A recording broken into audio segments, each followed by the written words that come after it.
Welcome to TVBS Meeting Room, where we tackle global issues with a view from Taiwan. I'm your host, Wenqi Yu. Today's guest is Dr. Evan Medeiros. He recently authored a paper to examine the domestic politics of U.S.-China relations. So what is the objective of this paper? So this paper has two goals. Number one, to identify and analyze the changing sources, domestic sources, and forces influencing America's relationship with China, and to do the same thing on the Chinese side. So it was very much about identifying what's going on in the US and identifying what's going on in China. You said both parties now see China as a vehicle for taking policy actions that support their long-standing political and domestic priorities, and both sides get something out of competition with China. So what do both political parties get out of competition with China? Well, the point I was trying to make there was, first and foremost, the increase in congressional activism. The fact that Congress is more interested in China and more active in China is due first and foremost to the fact that they see a greater number of threats and challenges emanating from China. Their views of China and the China challenge have changed, and as a result, they want to be more active. But there's also a related one, which is a more political motive. In other words, there may be members of Congress who aren't particularly focused on China. They don't have expertise on China, but they know that focusing on China will help them gain broad congressional support for their domestic agendas. And that domestic agenda could be more spending on clean energy. It could be greater social welfare spending, assistance to American workers. Positioning America to compete with China over the long term is a big motivation in which there's bipartisan support.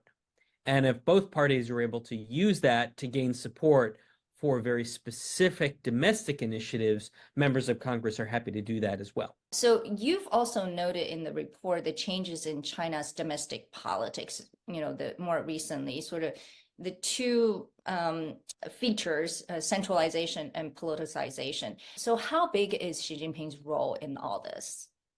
I mean, Xi Jinping has a very big role. He has the biggest and most important role. I mean, he is centralized decision-making within the Central Committee apparatus for most decisions, foreign policy and domestic affairs.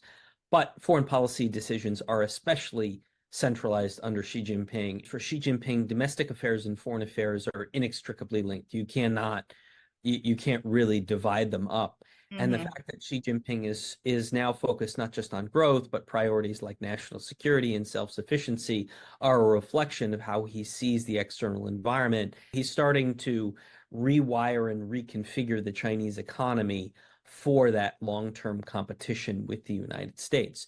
I think the United States and China remain interdependent economically, ecologically, technologically, and in other ways. Our two-way trade relationship is somewhere between $600 and $700 billion.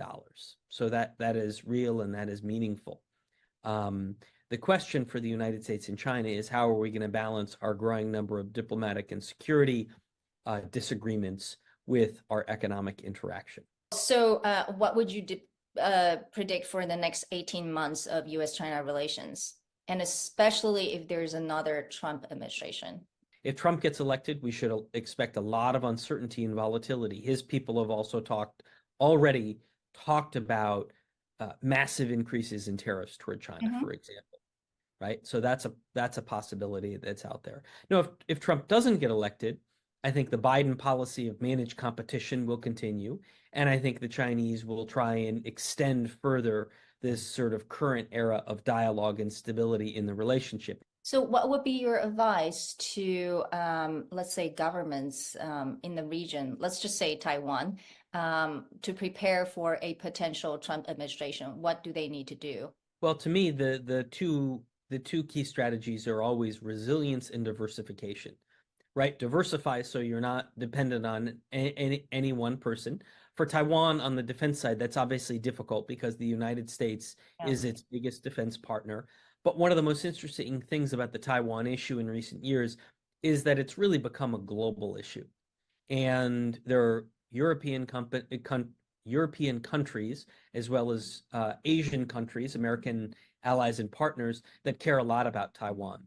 So Taiwan has more friends and more influential friends than ever before. And I think that's a good thing for Taiwan, and that's a good thing for cross-strait relations because it contributes to strategic deterrence. So if I'm Taiwan, I want to make sure that I continue to invest in those relationships with the UK, with France, with Germany, with the European Union in Brussels, Japan, South Korea, Central European states, Australia. I think that can only be good and important for Taiwan.